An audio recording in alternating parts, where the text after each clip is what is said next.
Oh, hi there, and thanks for coming over to my place. You have got the ChrissieCast live from the compound in your ears, and I have Tim Minchin here for you. What a great time to drop over. You've heard of triple threats? Well, Tim Minchin, OAM, if you don't hardly mind, is at least a septuple threat. That's 7, by the way, and has globally recognised comedian, actor, writer, musician, poet, composer, and songwriter in his repertoire.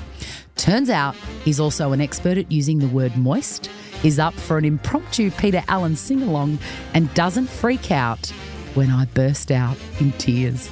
ChrissieCasters, turn on your listening ears for the inimitable Tim Minchin. Welcome to the ChrissieCast, Tim Minchin. Please tell our beautiful podcasters what you were just doing then. Drinking coffee. Drinking a coffee. That you made me. From a coffee machine with a really aggressive fascistic drip tray warning.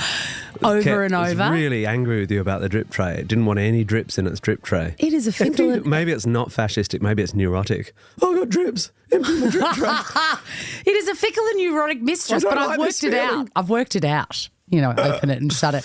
It thrilled me no end. You may have noticed when you were waiting for me to make your coffee, I kept on glancing over at you going, Tim Minchin is sitting in my kitchen. Yeah. It made me very, very happy. I did keep taking my pants off. That might be why you were Well, glancing over it. that was a distraction. always makes me very happy. It was nice to be in your kitchen. I've never been in your kitchen. No. I only really kind of feel like we met properly at the Logies. Like we had met on the radio and all that, but it never feels real. It's different, isn't it? It's like a spin cycle on a washing machine. Yeah, and everyone, you guys are so beautifully trained. Oh, Tim Minchin here. And everyone's like a hype, you know, on Nova and stuff. It's all hype. And then afterwards it's, oh, that was so great. And you're like, you guys are all so charming, but, you know, you'd all be like this if you hated having me. Like it's your job to be that. So this is nice. But it's still your job to be nice to me today as well. I know, but you know that you are here because you are magical to me. Yeah, and I wouldn't get in your kitchen if you were faking it. I know. I got right into the inner sanctum, into the drip tray truth of you. You did, and you're eating my banana bread. I'm eating your banana bread, and that's literal. That's not even a metaphor. Not a. That's not an entendre. No. How is it, by the way? It's really moist. It is, isn't it? Yeah. Yep. It's the only adjective that matters with banana bread. Like with meat, the only adjective that matters is tender. Tender, that's right. And with banana bread, or all cake, the only adjective that matters is moist. What is the adjective that matters the most with human beings? Moist. It's gone downhill so fast. With human beings, unfortunately, it's kind, isn't it? It is kind. It's boring, but truisms are, you know. Yes. Are you a kind person?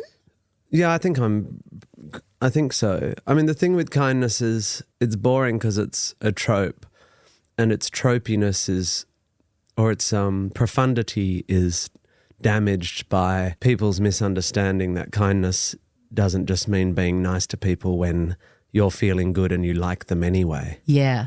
Kindness is only valuable when you're under stress and feeling bad, and the person that you have to be kind to you don't like and you disagree with, and you hate their politics and they represent everything you dislike in the world. That's the only time kindness is significant or profound, and it has to be that. The amount of times I've, clicked through to, before I got off social media, I clicked through to someone who's abusing me and they've got "be kind" in their in their bio. And you're like, a downloadable poster off Etsy. Yeah, that's right. You have to be kind to people you disagree with. Like, you have to extend your capacity for kindness as far out as you possibly can bear. And how much you can bear it is to do with privilege and stuff. And it's harder to be kind to people you don't like when you've had a tougher time, because hurt people. But that's the aspiration. I see kindness. You know, are you iron deficient by any chance? Do I look iron deficient? Not now. I've had your iron-rich banana bread. No, you look like you could struggle with iron, I'm going to be honest. Wow, really? Yeah. I haven't even thought of that. Yeah. I mean, I'm not a medical mystic. I struggle with ironing. Oh, I hate ironing. The best day of my life, apart from the birth of my children, or maybe, Gave up ironing. Yeah, was when I literally, I went to the cupboard and I said, I hate you.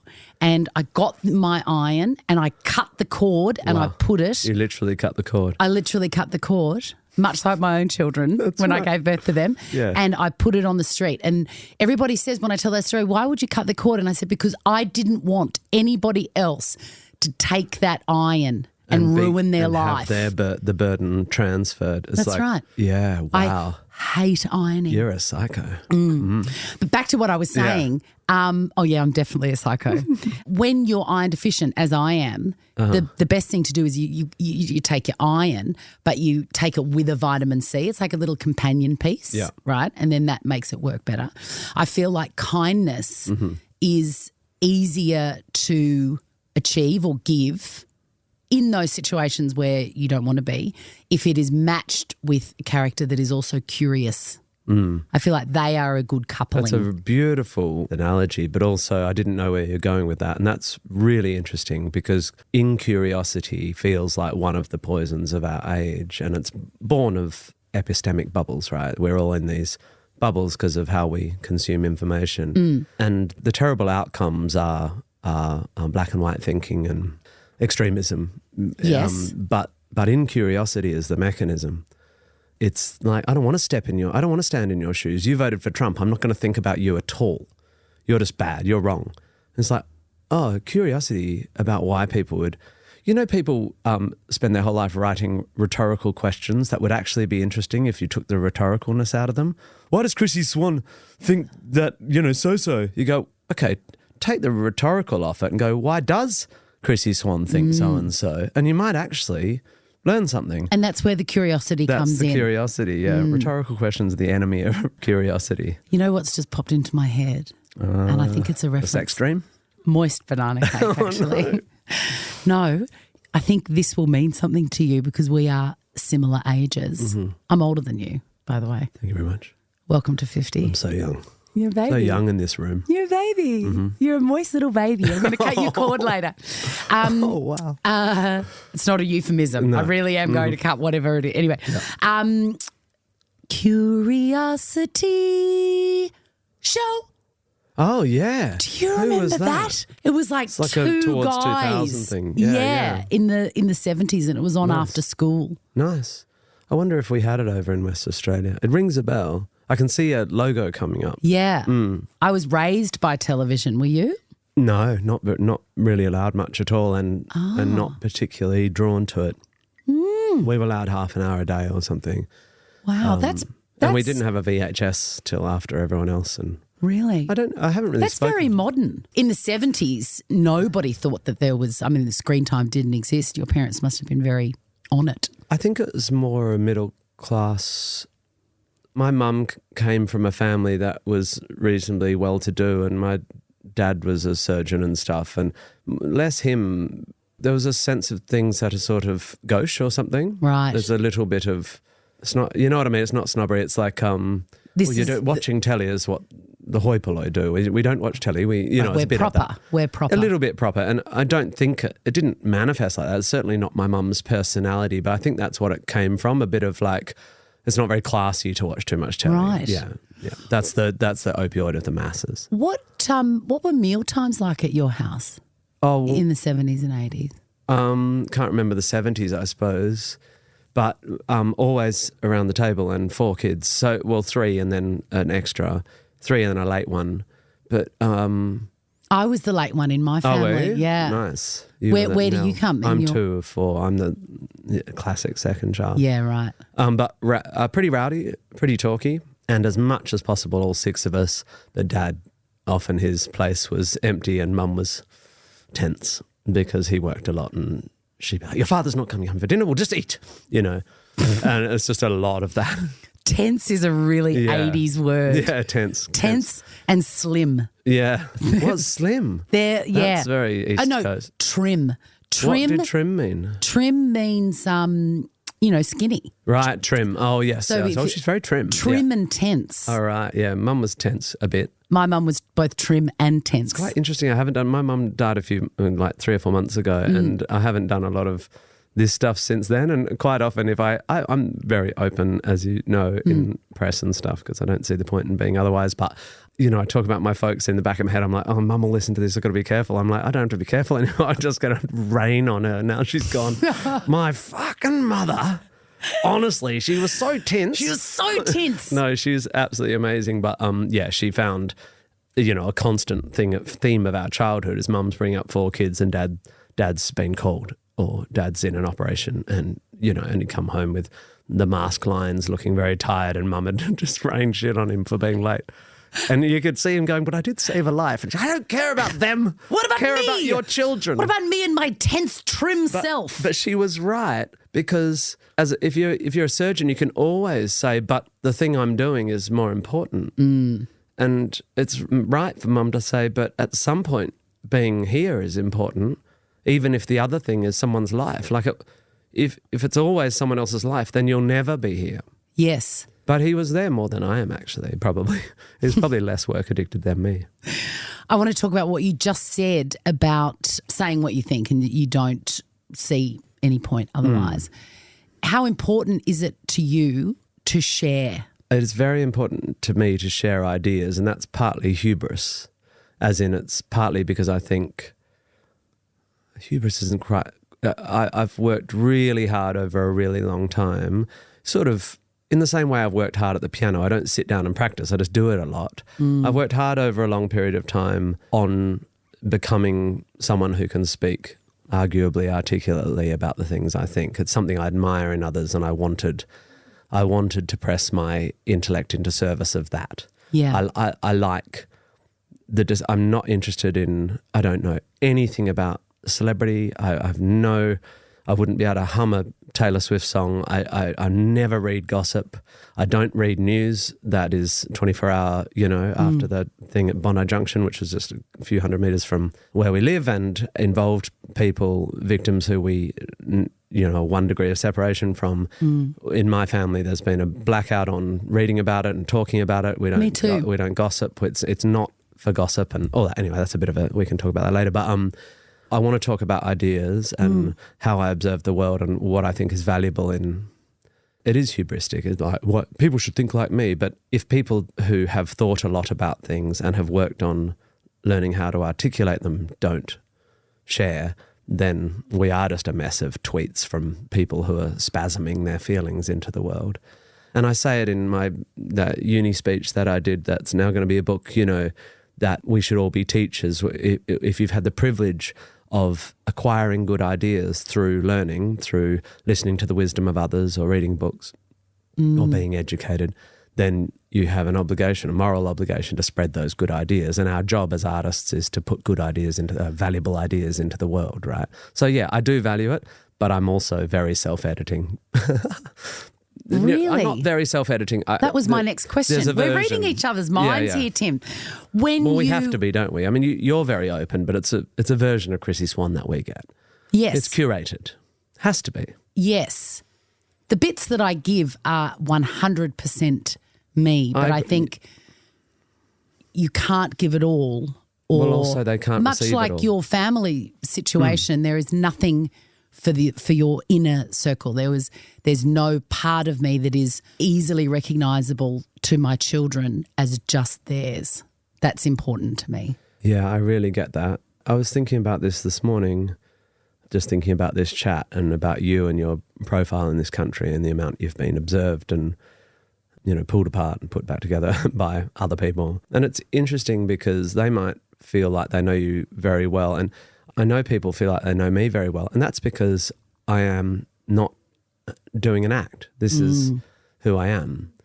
However, because of your profile and my profile, they can never undo the idea of us as entities. And so there's actually, the thing you try to protect is actually you get for free, which is when they picture you sitting on the couch with your kids, they're picturing Chrissie Swan, capital C, capital S.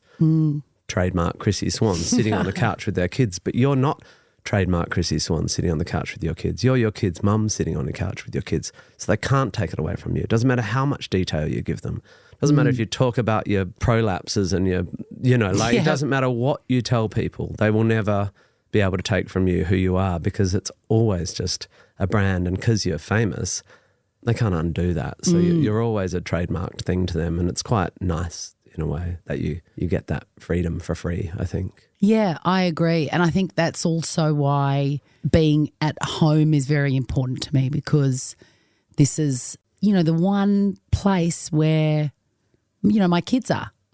And that's my your mess and your and my dog and all of that. Paintings that you can't throw out because they were gifted to you by a friend and all that. That's right. I'm careful about cameras in my, people these days always, we're going to do a documentary, we'll film you at home. And I'm like, fuck, you'll film me at home.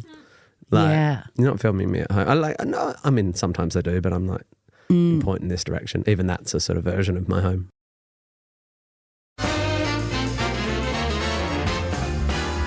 When you come up with an idea and it starts to take shape and you realise that you have to share this idea, and maybe there's a part of you that thinks that this is a dangerous idea and that sharing it is always a good thing, but there may be a downside for you.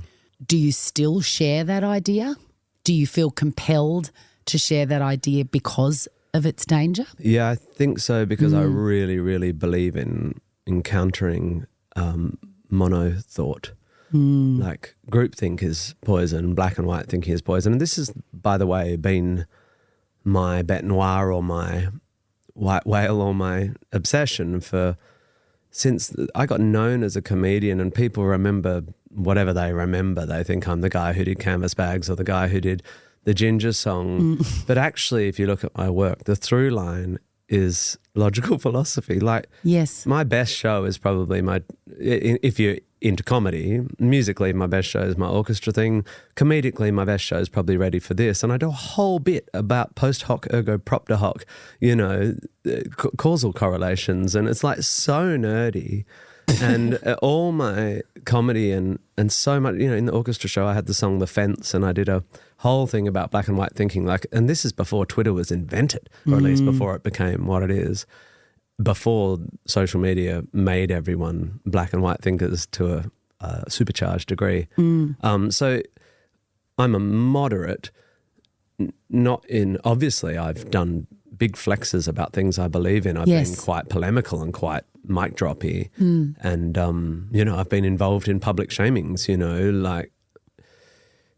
which I don't like as a rule. But you couldn't say I didn't publicly shame Cardinal Pell.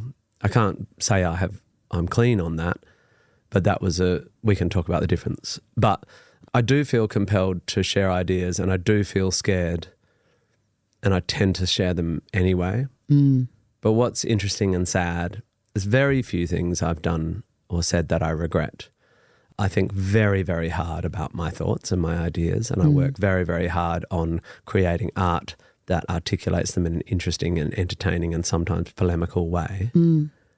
However, what is dangerous is not that I say the wrong thing or that I say something that someone doesn't believe. It's that I can't trust that what I say will be taken in the context in which it was said. That's it. And that's always been the case, but now is that supercharged, because all my answers are long.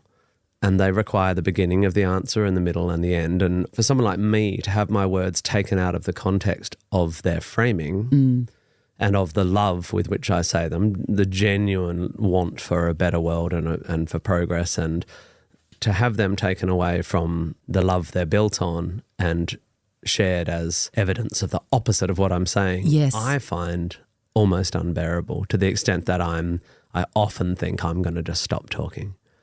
Yeah. Which I think's sad, because we need moderate, nuance. I get caught.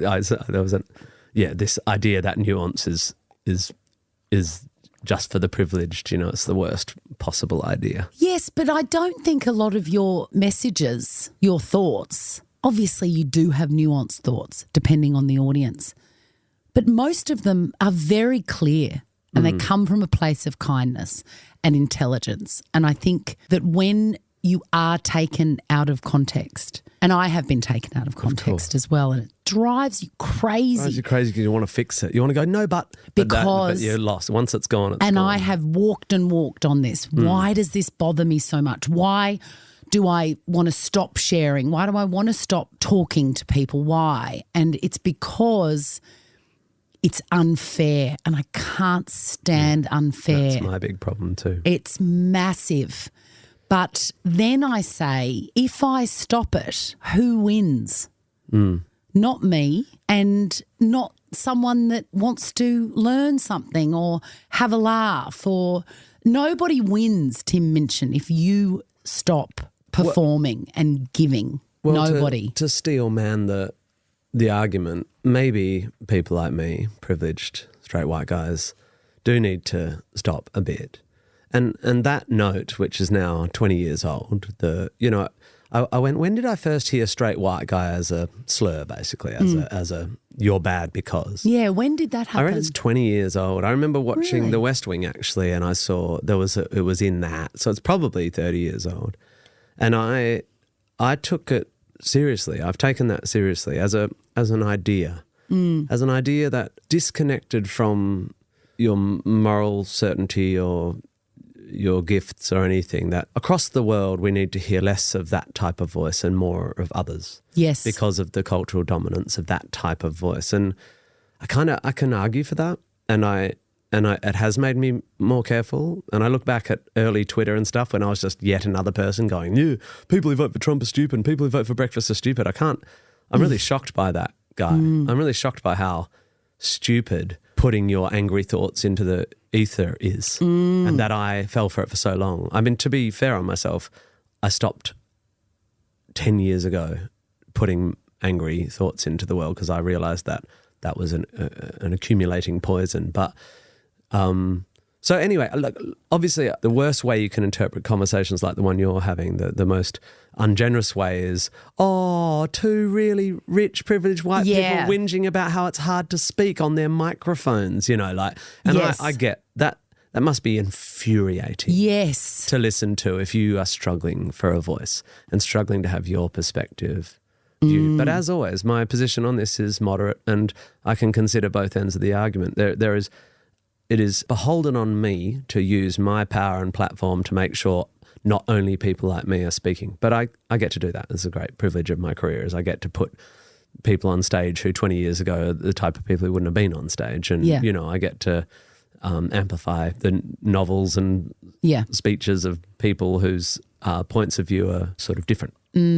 But the thing that we're talking about affects everyone. The idea that people take words out of context and act ungenerously towards other people's ideas and tread on nuance. This doesn't just affect us, it affects all the people who historically don't have a platform as well. It silences people. When did you start kind of factoring in the risk of bulk pile-ons with your sharing of opinions and ideas? Well, as soon as they're I very first unpleasant. felt it, it's hard to talk about that as well because it's very hard to explain how awful it is. Because people it's just people on the internet, and it's like, for me anyway, it triggers. The last one, which was November last year, like the week I buried my mum, I didn't, nothing stops me eating. People go, I'm stressed, I can't eat. I'm like, oh my God, stressed, sick, flu, whatever, cancer, I'm eating, But I couldn't eat, I couldn't sleep, and my body was sweating. It's just, you feel this fear that the thing you've built, the 25 years of building a reputation for being me, which is a pretty good reputation I've built, and I built it honestly, and I've never had a commercial radio show or been a panelist on I've never hosted a TV show or had a big record deal. I just built it. The idea that could be taken off you by people publicly shaming you is fear. It feels awful.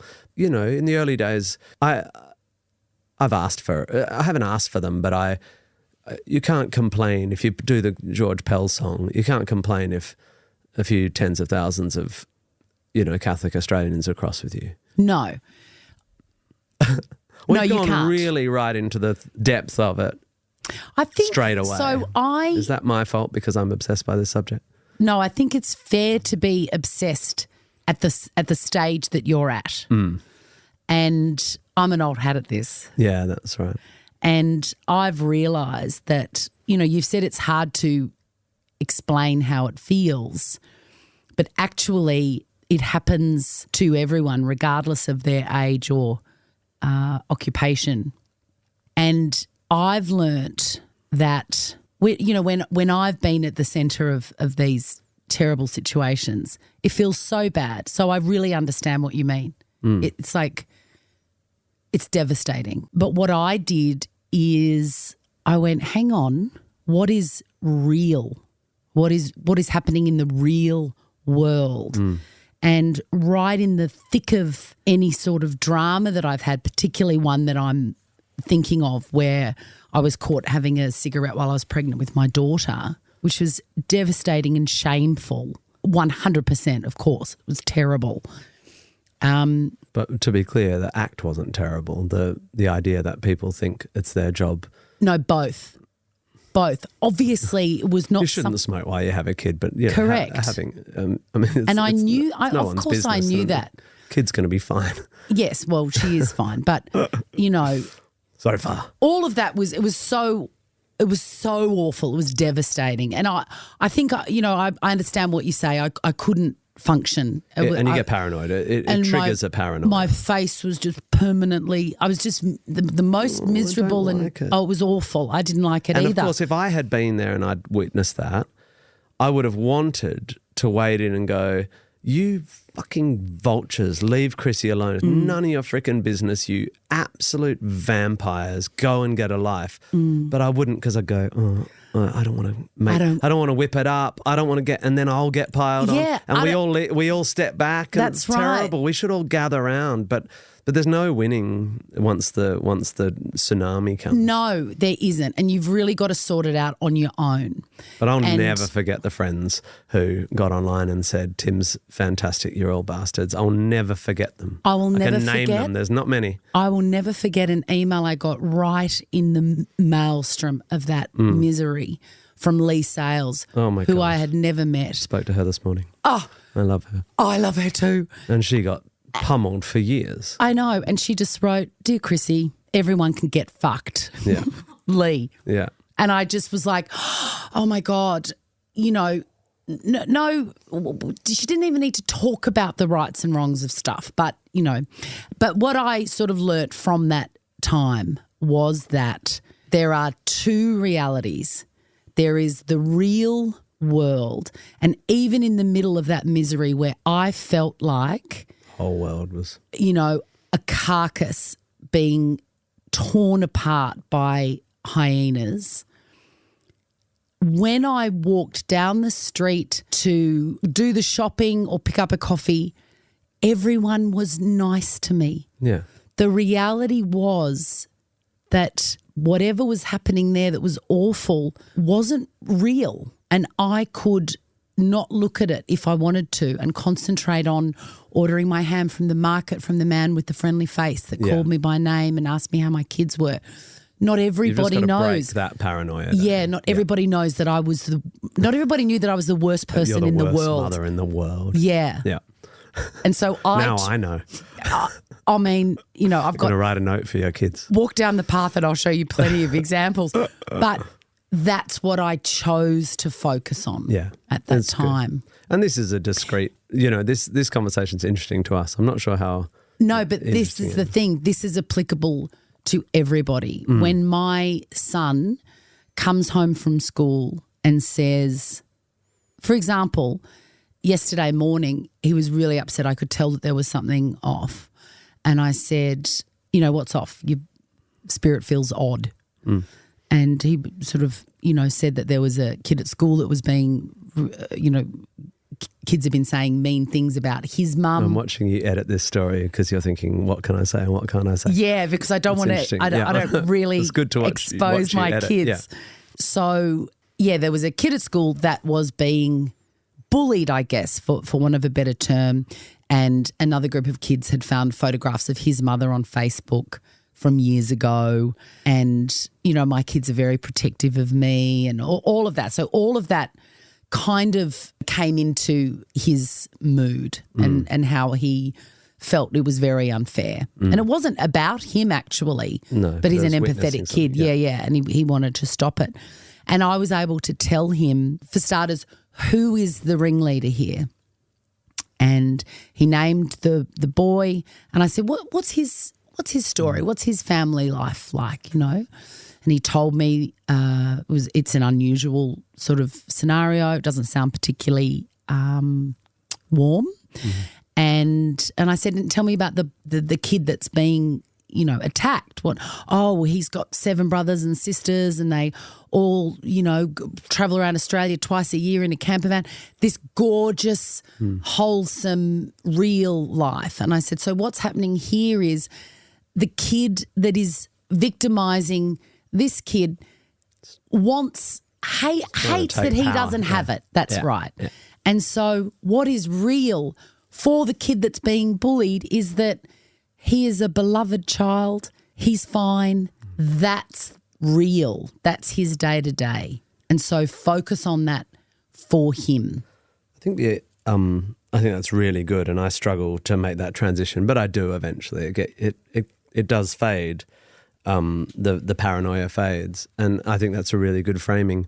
I think another thing that happens for me is I just get really, really sad about how awful people are. Yeah. Because I'm actually really optimistic. I really believe that people are not awful, but I get really sad about how awful they can be and how this way we communicate now brings out the worst angels of our nature, and that's why I'm driven to talk about it. Not because I'm particularly interested in talking about me. Even now, 25 minutes into this chat, I'm like, oh, you're talking about your own stuff. But like, I am genuinely distressed not only by how awful people can be when they're in tribes on the other side of the world, killing each other with guns, which is where it heads, where it gets to.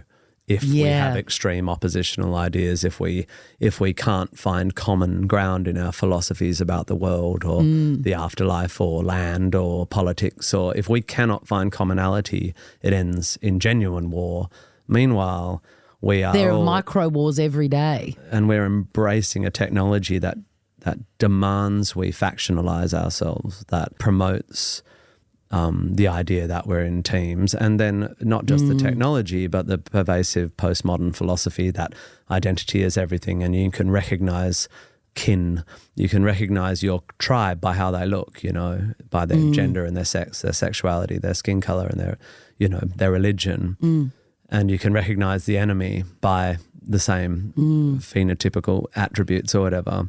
When I can't believe it, having grown up in the pre-postmodern, or at least the pre-postmodern world, where it's like, oh no, you can only find out about a person by talking to them, hearing and listening, they are, and finding out what they like, and seeking out what you've got in common. So it's hard not to speak when you feel like something macro is going on, and you must speak when you feel like something macro is going on. We must, yes, and. You must. But it's 100%. But also, how do I talk to anyone who's doesn't already believe everything? I think, you end up, it's audience capture. You end up talking to people who you agree with anyway. And that's also tough. I try on stage to agitate my audience a bit, to challenge them a bit, because otherwise I'm just preaching to the choir. But I do think I actually manage that a bit. I piss everyone off a bit by being a sort of logic-loving rationalist moderate, because it's not trendy. And it's very typical of a middle-aged white guy to think like that. And fuck it, I still think like that, and I still think it's a valuable way to view the world. Yes. And I think that I have been watching some of your performances, and in the back of my mind, I've thought, God, it's annoying that the people that most need to see this won't see it. No. And that's my fault. I think a lot about how you reach out. And I talk a lot about how you reach out, and I do pretty well. I mean, my art, not so much my polemic, not so much my early stand-up. Without a doubt, if you were a very religious person who came, or if you really were into alternative medicine or whatever, and you came to my early shows, you would have felt a bit put off. Affronted. Yeah. But, Matilda's seen by all sorts of people, and that's got big ideas in it that I'm glad are out in the world, and Groundhog Day is seen by all sorts of people. And I'm dying to see Groundhog Day. I haven't seen it. Upright I loved. And I want to talk about Matilda, because there are 2 songs in the world that I cannot sing without choking up. And one of them is Tenterfield Sadler. Oh, wow. And I'm feeling like That's amazing. Sad. Just thinking about it, it's so sad. It's so beautiful. It's so beautiful. The grandson of George has been all around. And lives no special place. You went to the big symphony part. Well, I went to the bit about the Peter Allen, about the guy who lives all around the world and lives no special place, because that's me. That's you. The late George will know. Oh, just to hear that voice and the sentiment behind it. What are those lyrics? Me. Lived on High Street. Lived on manners. Yes, lived on manners. Oh, it's such a good lyric. It's so good. Here, I'm going to get it. Wait. Late George Warno. Wait. I'm going to get it because all day long he sat on his veranda and made his saddles. And if you had questions about... Oh, and that lyric later when you go, and if you have questions about why his son was so sad, well, George had no answers about why... Oh, my God, yeah. That's the lyric about why his son ever had need of a gun. Had need and that's Peter's dad. Okay, you ready? Mm-hmm. The late George Woolnough worked on High Street and lived on manners. 52 years he sat on his veranda, made his saddles. And if you had questions about sheep or flowers or dogs, you just asked the saddler. He lived without sin. They're building a library for him. Do you know whose voice I hear when I hear that song? Whose? Todd McKenny's.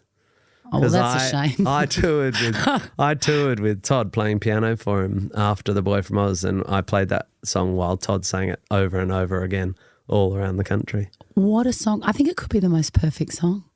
And I'm a lyric freak. Yeah. Time is a traveller. What a song. Right again, cockatoo. It's so Aussie. I know. It's just the best. Yeah.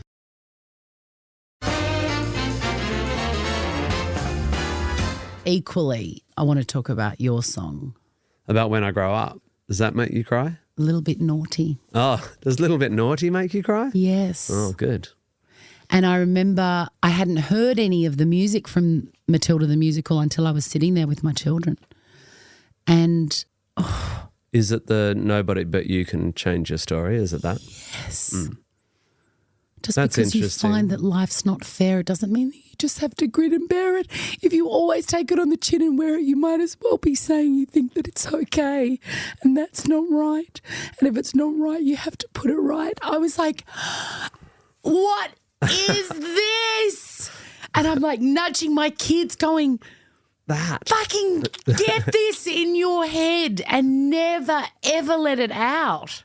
I just love it so much. And I'm so thrilled to be able to tell you what it means to me. I'm just glad. I like making women cry. Now I'm really moist, Tim. This is moist. It's proper moist. You're a living banana bread. I love that you love that. It's interesting. I thought you were going to say when I grow up or White One in the Sun, but I love all those too. Yeah, but that says something about you, and it also says something about the values you grew up with and stuff, because that idea of agency, right? God, I can't stop crying. I mean, we have to be really careful with our kids, and when we're talking about Did you just say agency? Agency. Yes. Because we take agency from people when we so there's this balance that it's very modern to say this person has these problems and lacks these privileges, and we need to help them. We need to build steps and ramps, metaphorically and physically, to help people rise up who have less advantages. And that's liberal lefty law, and that's me. Yes. But at some point, and this is what conservatism says, and that you have to face as you get older and realise there's no simple solutions. At some point you take agency from people. Yes. And it's quite untrendy to say nobody but you is going to change your story, because that sounds like you're, in modern parlance, victim blaming. It's up to you to drag yourself out of disadvantage. Like Matilda is a child from an abusive household who's locked in a attic and shouted at and stuff. Yeah. And she's singing her own agency into existence. Yes. She used books and stories and her own 200 IQ, and as it turns out, magic powers. Yes. So this is the trouble. Not everyone has a 200 IQ or magic powers, and yet agency and the message of Matilda is still powerful for everyone. It's really important that people feel like they have the capacity to change their story themselves, whilst also making sure society builds those steps and ramps so that if they, with their agency, they can flourish. Yes. You know, but you can go wrong and take agency off people and belittle them by trying to help them. And in a macro political way and in a personal way. And I feel like the default kind of setting on human beings is to let that happen, is to say, oh, okay, yep, no, you can take that from me and I'll try and cobble together a life that feels meaningful without that part of my own story and without that part and without that part. And you're absolutely right. And I think that I have clawed back agency specifically in my life, and I recommend it.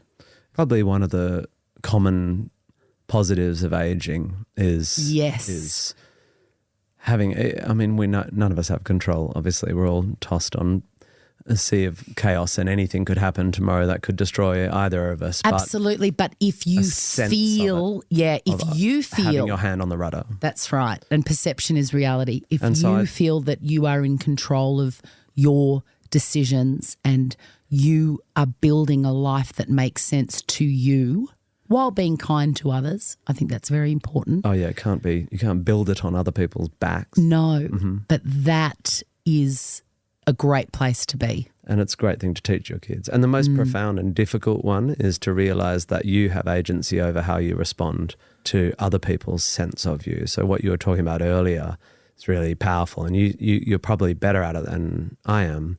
But the idea that you can interpret, you know, it's a very old idea, and again, not a particularly trendy idea, and I brought, so my, you know, one of my kids is autism spectrum, and one of them's, you know, queer, and I'm careful about how I talk about that as well, but because who knows, whatever they can, you know, whatever kids' sexuality or gender expression or whatever they are, obviously I love them. Of course. But I have given my kids a lesson, which is that how other people perceive you is not, it doesn't mean anything. And that if someone calls you this is related, if someone calls you a fag at school, all you have to think is, oh, it's sad that person's not very well educated, and then never think about them again. Or tell them to fuck off if you feel like giving them a bit of a kick in the balls. But like, it just doesn't mean anything about you. And that's a huge privilege, because my kids are hugely privileged. They're privileged by health and security and exposure intelligence to ideas. Yeah. And they can read books and, you know. Yes. But I am damn well going to empower them with a sense that that how they interpret pain is the most important agency you can have. How they interpret slights or rejection, or, you know, and I'm okay at it, but I'd like my kids to be better at it. I'm too easy to hurt, and I would like my kids to be less easy to hurt. Yeah. And it's not good being easy to hurt when you're in my position, because I'm also fucking arrogant and smart and and outspoken. And have you been hurt much, or are you speaking specifically about? Oh no, I'm not. Yeah, the public turning on you. I'm just talking about like. No, I haven't been hurt much, and that's a wrong word. I'm fragile of ego and fragile of. I would like my kids to be less tossed on the sea of other people's opinion of them, less needy about being loved and liked by, you know, like, I mean, I'm a guy who gets 2,000 people a night standing on their feet and clapping them, and I'm still like, oh, people don't like me. Like, it's like, but that's another thing. That shit breaks your brain. So, I mean, that, you know, once you've been adored, your brain's broken. None of the normal shit. Yeah, that's why artists are lunatics and drug addicts, and, you know. Yeah, chasing the dragon. Yeah, they just get fucked up. Yeah. And by the way, I'm proudly not fucked up. Until they realise that, much like everybody that hates them, it's all not real. Yeah. Yeah, that's right. It also doesn't matter who loves you. I do this bit in my show just as an allegory to that, where I explain determinism, that basically there's no free will, and that we're all just entities that have arisen at the end of a deterministic unbroken chain that began at the Big Bang. And you just, and I say, and I say it in a really complicated way, and I say at the end, so all I'm saying is it's not your fault. And they all laugh. And I go, oh, by the way, if you're amazing and smart and a legend and charitable and everyone loves you, that is neither to your credit. Yeah. That's it. Yeah. None of it is true. It's all luck. Yeah. None of it is true. Too bad. Tim Minchin, speaking of magic, you are magic. And I cannot thank you enough for giving me your time today. I thought we were just getting started. No, I've got a real job to go to where I'm actually going to make some money to pay the bills. Right. That kid that I was talking about earlier on in the podcast that is a deep thinker and feeler, he is learning piano. Oh, yeah. And he's not that good at it. It takes a bit. It does take a bit. It takes a bit, And yeah. I never got it. I feel like you're born with the musical thing or not. I think you probably are. Yeah. But anything you ever want to be good at takes a bit. I know I'm not good at effort. I'm not good at trying. You're lucky because you're ridiculously talented at the thing you do. Thank fuck for that. I'm wondering if you could give my beautiful 12-year-old a kickstart by infusing Tim Minchin magic into his keyboard. I might tell you need to buy him a new keyboard. I might send him a keyboard. This is why I'm going to a job that pays so that I can buy him a new Although keyboard. my first keyboard was a Casio and I played in pubs with it on an ironing board.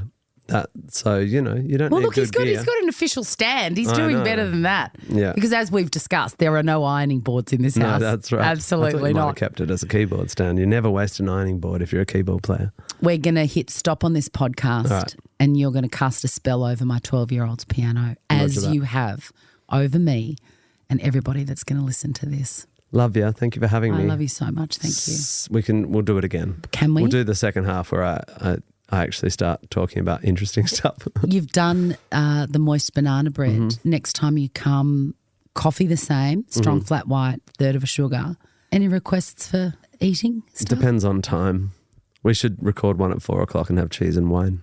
Well, I don't drink. I haven't had a beverage in over 3 years. That's true. Do you hate me now? No, I know that about you. It's aspirational. I thought we might talk a bit about that.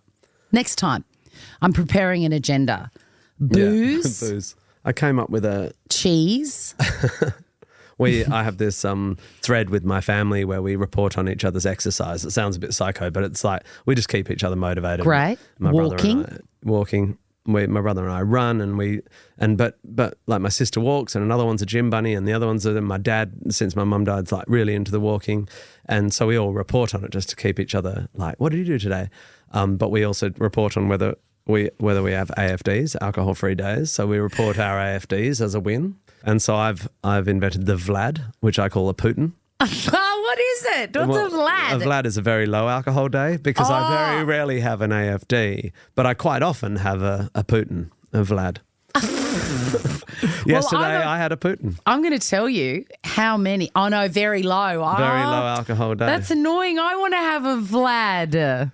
I had at the end of a writing day, I did a writer's room yesterday for a TV show a friend of mine's making. At the end of the day, they poured me a little champagne and I had that, and then I went home and didn't have a drink. Oh, that's a Vlad. That's a Putin, yep. Yeah, that's a Putin.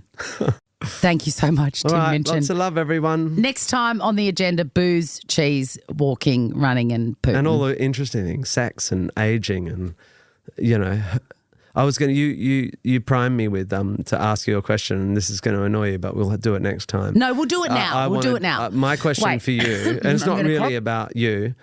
I was going to say, how did you lose that weight? Because I thought that'd I thought it'd be really funny. Oh my God. Like I give a shit, except that I like that you're feeling healthy. What I was going to ask you is, are you more worried about your boys or your girl? So think about that for next time. In terms of like the times, like, you're always meant to be more worried about your daughter, but I think I'm more worried about my son, just in terms of the world he's going into. I'm not worried about any of them. Nah, they're fine, aren't they? They've got you. Yep, they're fine. Yeah. Mine are fine too. Actually, mine have come up. Like I was really worried about them a few years ago, but they're great. They're so great. Yeah. I think mine are great because I've never told them no. Right. I've told mine no a lot, and I think that's why they're great. Well, there you go. Yeah. Talk about this next time. Can't wait. Different strokes. Different strokes, digs. Different strokes. Okay, see ya, Tim Minchin. Bye. Whew, Must remember to have some tissues on standby in the studio. That was a first. Did you know I was such a sook? Also, we forgot to mention, we got sidetracked. Tim's got a new book out and it's called You Don't Have to Have a Dream, which is out in September, but you can pre-order it at his website, timminchin.com. Next episode is a cracker, ChrissieCasters, if I don't say so myself. So keep across all the ChrissieCast bits and bobs on Insta and Facebook at the ChrissieCast. Message me, write something, say something. I bloody love it. Thanks for dropping over. See you next time.